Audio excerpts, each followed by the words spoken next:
Steve's Journey Through the South. This week on Trailblazing Justice, we catch up with Steve Wax on the road as part of our Waxing Confidential series. Steve shares his recent tour through the South, reflecting on powerful visits to the Legacy Museum, Rosa Parks Museum, and other historical sites. We hear his vivid memories from the 1960s, alongside sharp insights into how the past connects to today's battles over history, education, and justice. It's a moving, personal journey through a landscape still shaped by resistance, trauma, and resilience. Coming up next on Trailblazing Justice.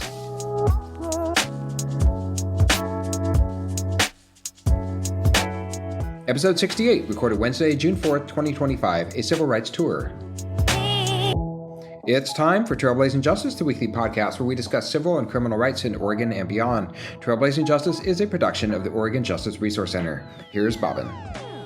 Welcome to another episode of Trailblazing Justice. I'm Bobbin Singh, the Executive Director of the Oregon Justice Resource Center, and I'm back with Steve Wax after a brief hiatus. Steve's been on the road, and in today's conversation, we're going to talk with him about his road trip through the South, visiting various civil rights museums, historical markers, and just his impressions on it. So you are currently not in Oregon and out east through your annual sort of flight or whatever your movement. And on that way out, you decided to stop and see the sights. So how was the road trip from Portland to wherever you are now?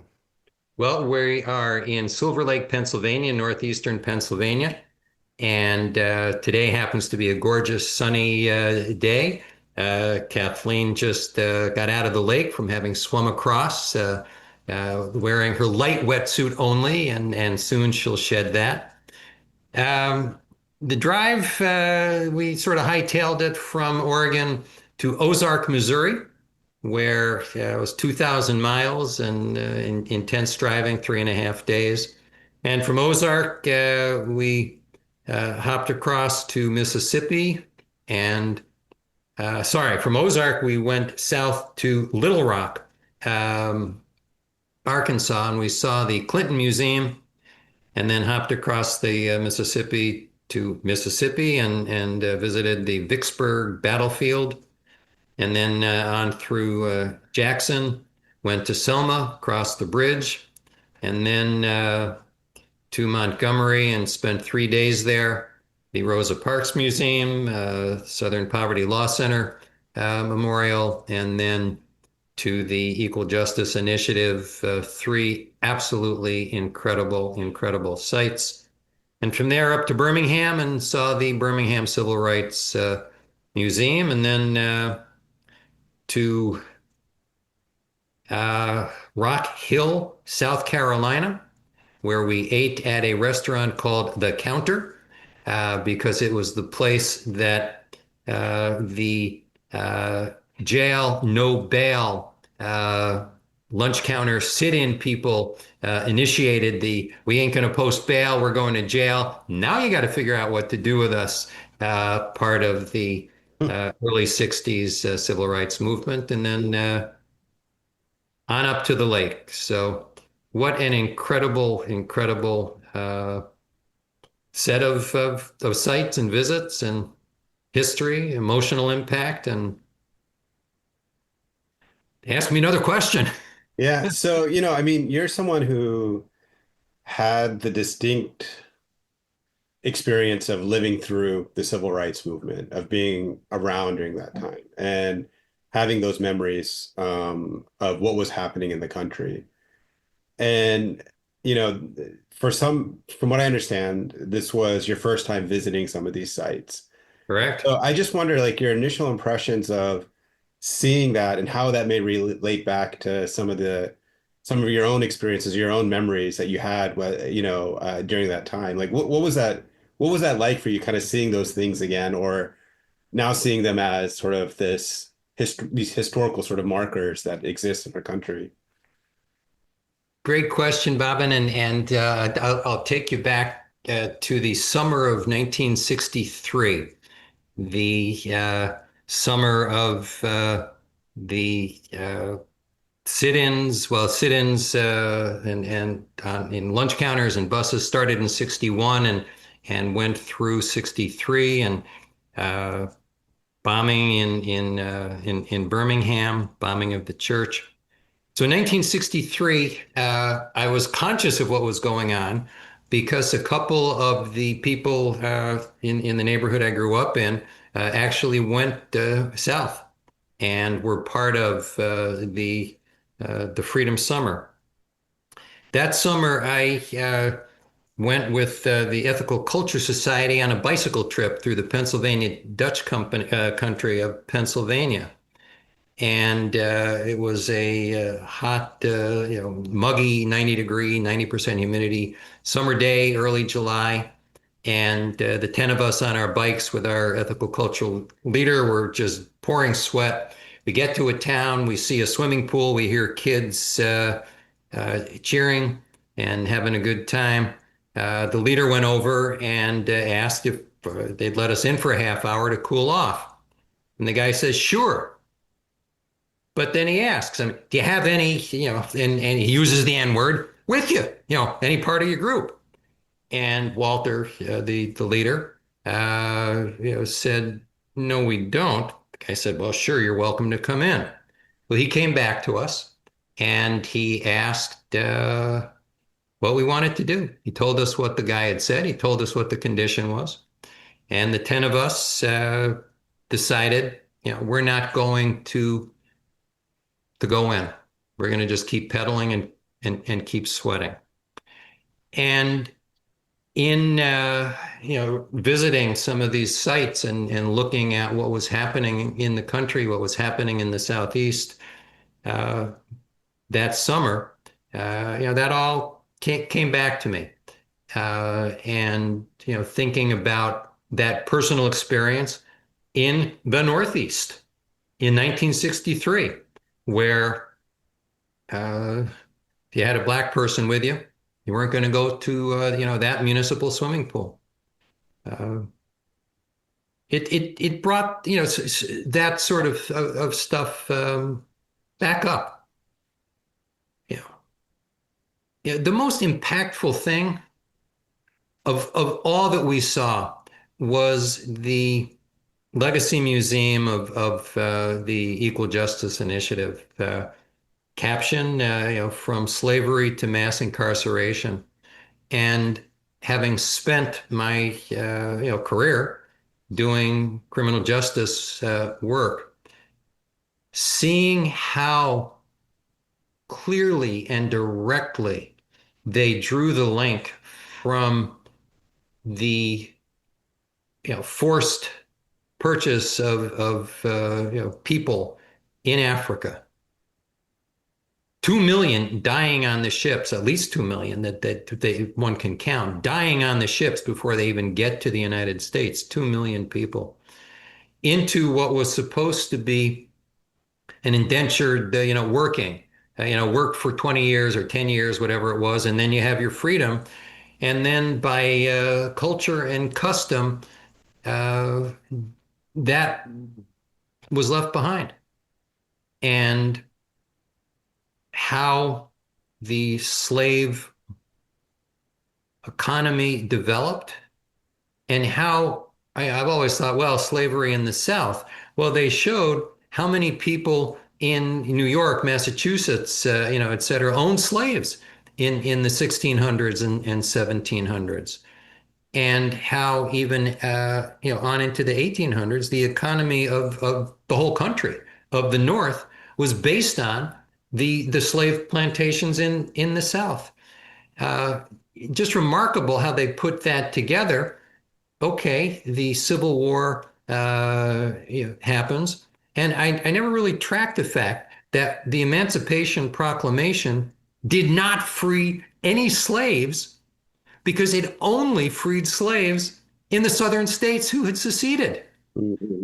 And it's like, okay, how serious was this? Well, we did pass the 13th, 14th, and 15th Amendments, but then Reconstruction, I've never really understood, because of the way it was taught, who were these radical Republicans, the radical Republicans, during Reconstruction. I remember that being presented as they were the bad guys somehow. Well, the people who were pushing the Reconstruction were the people who wanted to make slavery actually end. And you have 5 or so years where 2,000 black people were elected to Congress, were elected to state houses, were elected to state Yep. legislatures, et cetera, et cetera. And then the nation, the North, stopped. We want the South back. Yeah. And the election of 1877, given to the Democrat because the Democrat promised to withdraw all the soldiers from the South, and we're back to slavery, except we don't call it slavery anymore. It's the terror of lynching, it's the terror of sharecropping, and everyone who wanted was supposed to get the proverbial 40 acres and a mule. Well, they show you how hardly anyone did. And then the Jim Crow laws, it's not just culture, all the laws that were passed. And you wonder sometimes, we've talked about Germany and Hitler and Trump. Well, all the Jim Crow laws in the South preceded what the Germans did under the Nazis. And then you get to the 50s and 60s. I mean, I can't imagine the soldiers coming back from World War II, 1945, 6, 7, and coming back to a segregated society, coming back to a place where they weren't treated as human beings. Mhm. And at the lynching museum, you see people who were lynched 45, 46, 48. Lynching didn't stop. Come back from the war, and they didn't show that any soldiers, any veterans were lynched. But I can't imagine, the impact that would have had. Eisenhower finally, does something, with the Civil Rights Act of 57 and trying to integrate the schools. And then you get to the 60s and the Southerners, segregation forever.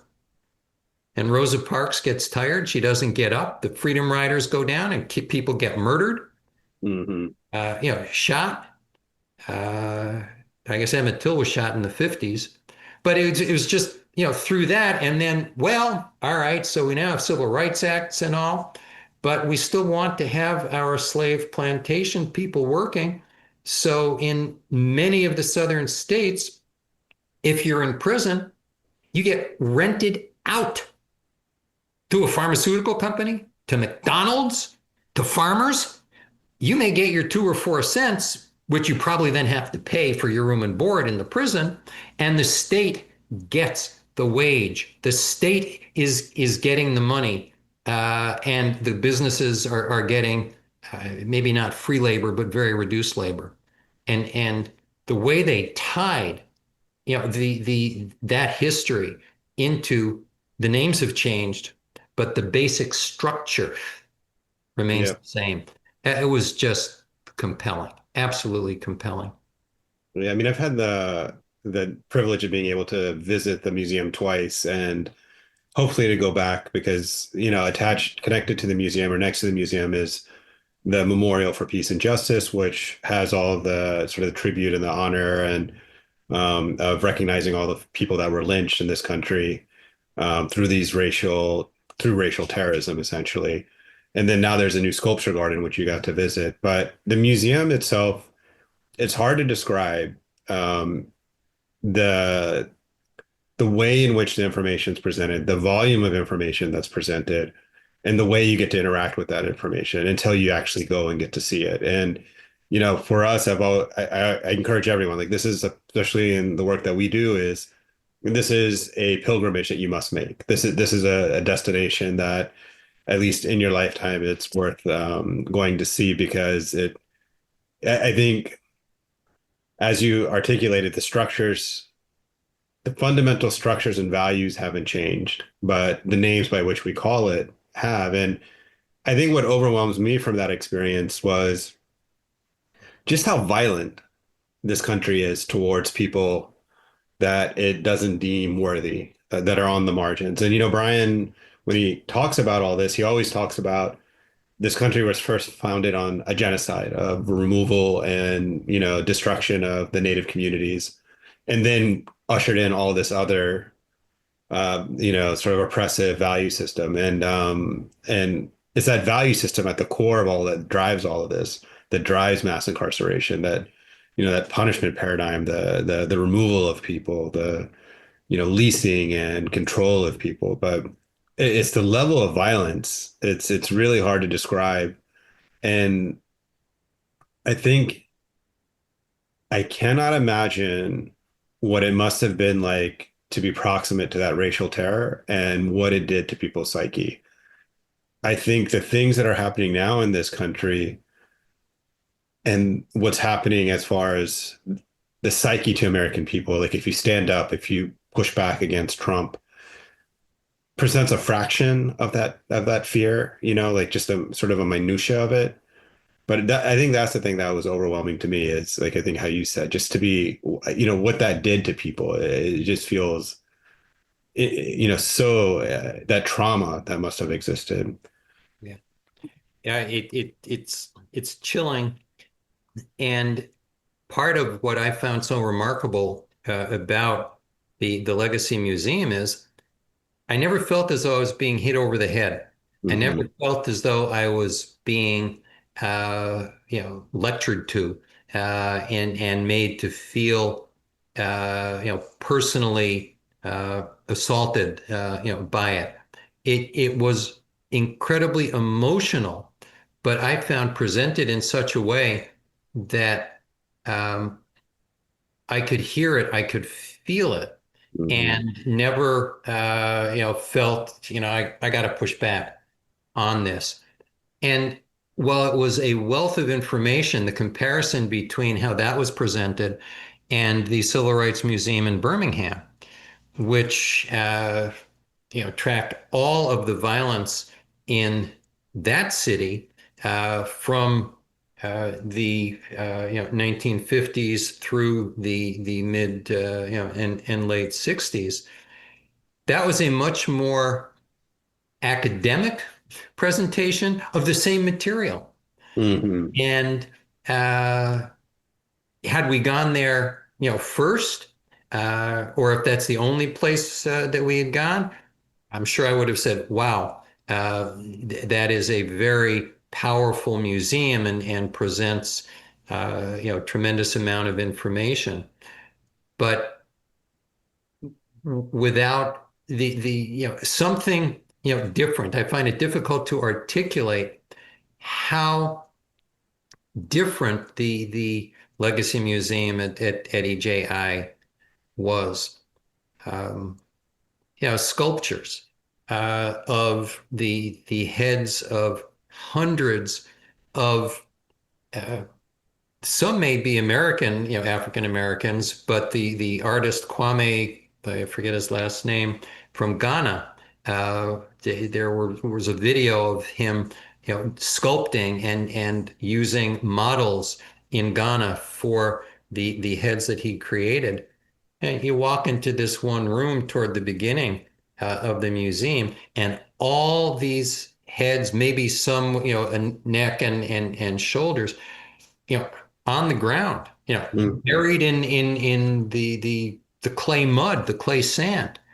You look at that, and it's just got such a power to Yeah. see, the anguish on so many of those faces, and can then go into a room and watch a video, later on. It's not right next to it, but later on you go into a room where you can watch a video of Kwame at work and talking about how he did it and why and how, as he said, this became my life work. This is now my life's work. Yeah. Portraying what happened. Yeah. It really is. Um, I think emotionally like overwhelming. I think before I ask you this next question, like what the sort of lingering thought that I have is sort of builds on what you're saying, which it doesn't feel like you're being beaten over the head or assaulted.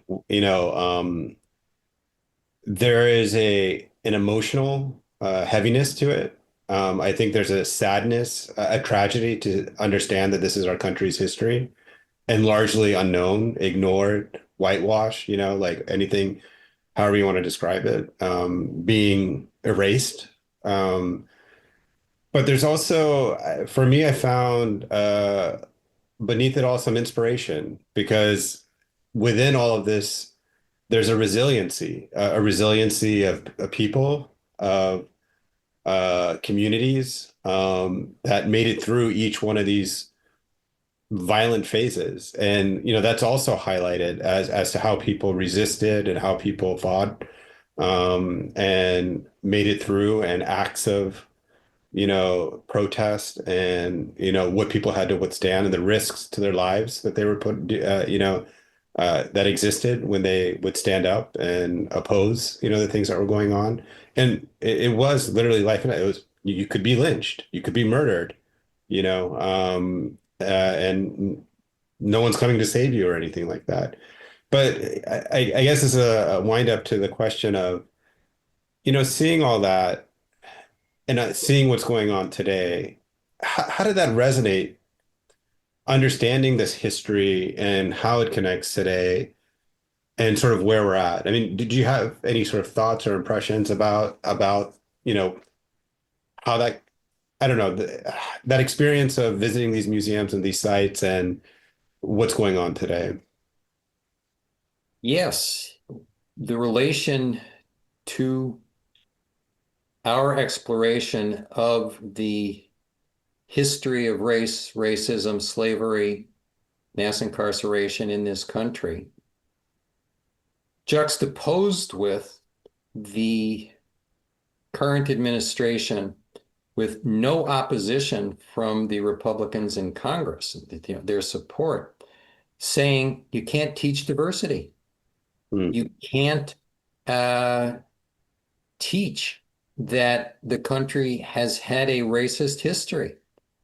Textbooks being rewritten and new books coming out, and I guess it's Oklahoma is one of the ones where this is in the forefront now. A company, and I don't remember the name of the company, but that's put together textbooks based on a right-wing. To me, it's not right-wing, left-wing, an anti-historical Mhm. view of this country.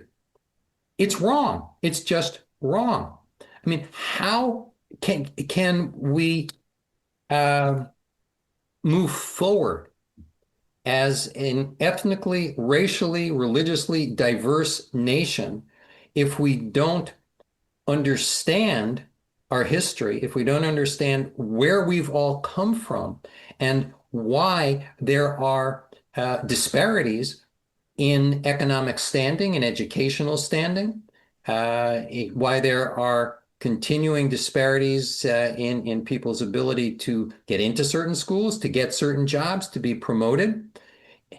I mean, it is just so shocking, wrong, morally wrong for them to be them, the Trump administration, to be saying no, and so today's news, it's not just race, black, white, brown, Harvey Milk. There was a naval ship named after him. Well, that's a diversity decision, to name something after Harvey Milk. So we're they're talking about changing that name. What, we're going to take out the Rosa Parks statue? I mean, Rosa Parks, said, "I'm not going to move. I'm tired," and became a catalyst for much of the civil rights activity in Montgomery with the bus boycott that followed. Uh, that's not diversity. That's not DEI. That's our history, for God's sake, and we have to recognize it. And I just find it abhorrent that the president of the United States doesn't recognize that. And yeah. Yeah, Brian often talks about, or he did previously, about truth and reconciliation and talking about how these aren't things that happen concurrently. that you have to have truth first before you can have reconciliation, that these are sequential actions. And it it does um, create anxiety. There's for me about the period that we're entering. It feels almost as if we're entering a dark ages in which we are rejecting truth. And I don't know when we'll get back to the ability to be able to speak openly and honestly about the history of this country, the type of violence and injustices that have occurred, so we can actually get to reconciliation. And so to me, the anxiety is the delay or the prolonged timing of when we can get to a point where we can, enter a phase of reconciliation. I felt some hope after the 2020 racial justice protests. It felt like the country was, there was a moment in which, just a glimpse in which we were able to see the beginning of a conversation and a recognition of the history of this country and what it meant to the different people the diversity of people that exist in this country and the different communities and the racial discrimination and bigotry that has persisted in the underlying value system. But it quickly went away. And now we've just swung so hard the other direction in which we're erasing that history and writing a fictitious history to present. It'll take some time for us to, I feel, before we can get to that reconciliation. And that makes me sad, motivated, but also sad that's going to continue to be prolonged. Well, I share the sadness and the motivation and the need to motivate others. Reflecting back in 1967, so at college we had what was called the Jan plan. January you didn't take any regular courses, you would do an independent study project, and I did what was then a highfalutin audiovisual thing, a little tape recorder and slides, but that's what the technology was back then, on the city of Ossining in Westchester County, 6, 7, 8 miles from where I grew up, where the notorious Sing Sing prison is. And the caption was Ossining, a city divided. And, there was a clear red line, down the middle of Ossining. Again, this is the North, where, if you're black, you live on one side of the line. If you're white, you live on the other side. And, that's part of our history. Mm-hmm. I share your view. We overcame that. I mean, we had a number of statutes, that prohibited redlining.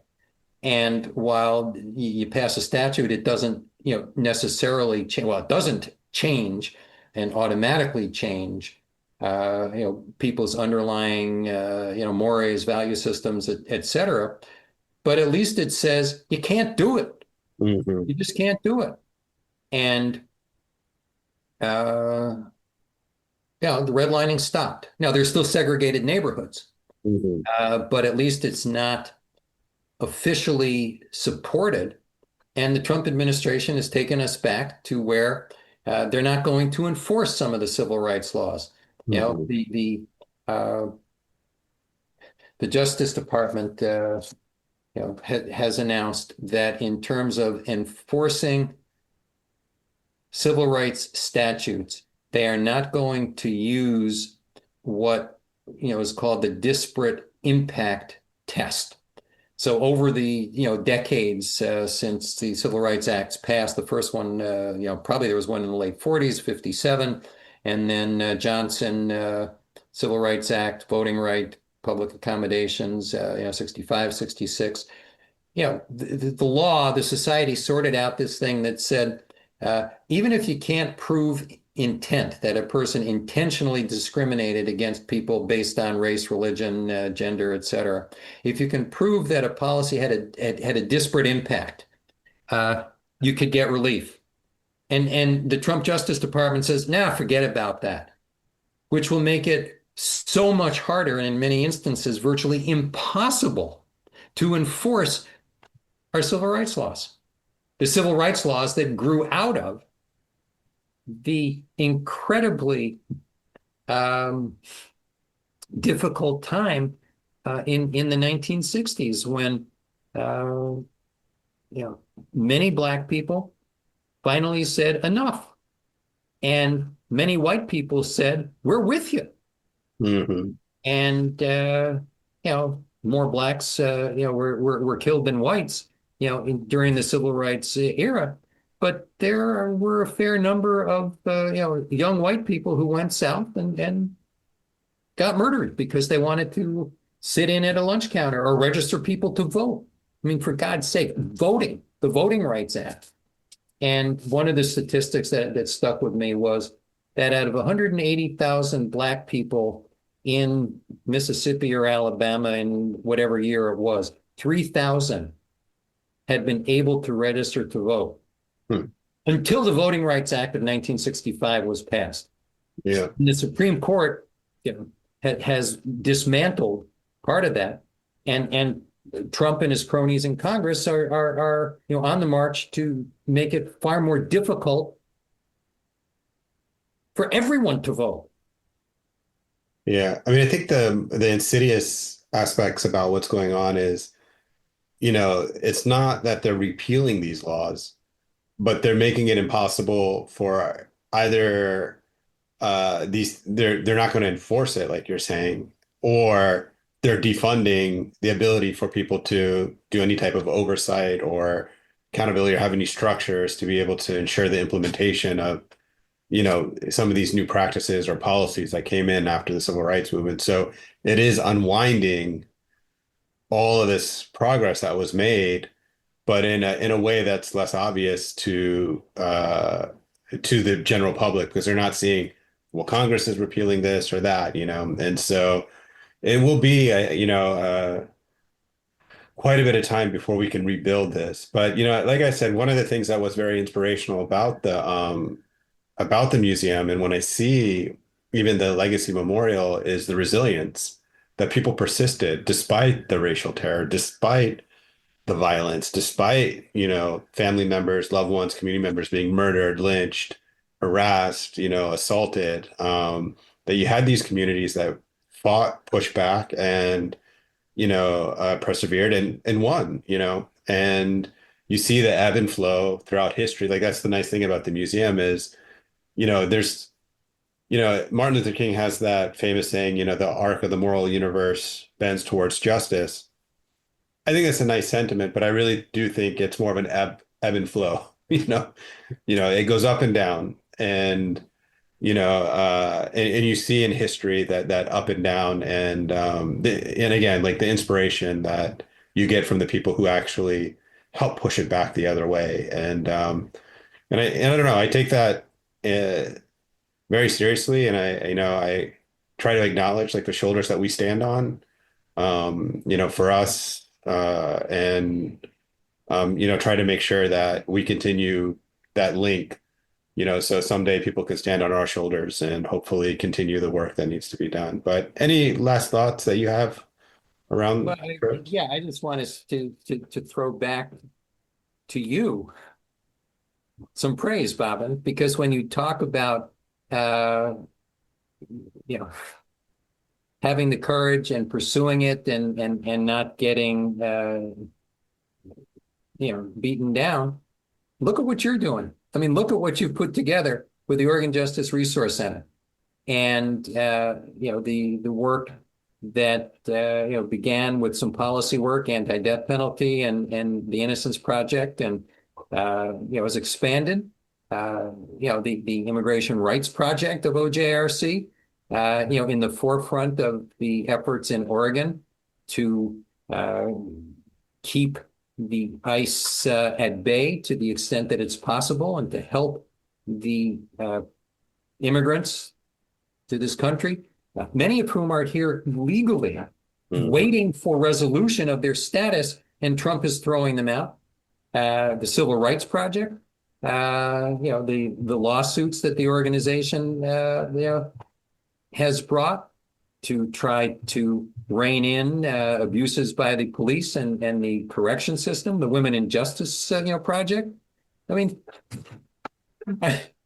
what you're doing is something that I am so proud to be a part of and to be helping in whatever little way I can to further the spirit and uh, drive that you're bringing to the organization. So, um, Well, Brian, I you're not appreciate only hero in my mind.